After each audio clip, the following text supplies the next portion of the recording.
How to play with friends and invite players on First Descendant game application.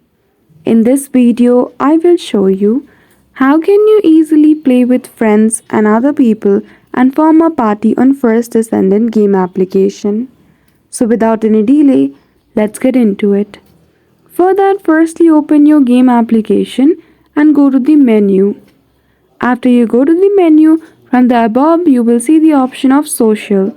Simply click on that tab. After that, click the bottom looking CPU chip icon to go to the platform's friend list. After that, add your Xbox, PC or PlayStation friends as friends in the First Descendant. From there you can invite them to form parties. You can also find players in your local session to invite to parties via social menu. So that's it. Just by following this simple step, you will be able to create a party by inviting players and even your friends on First Descendant game application.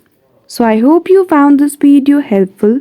If you did, don't forget to give it a thumbs up and subscribe to our channel for such tutorial. Thank you for watching till the end.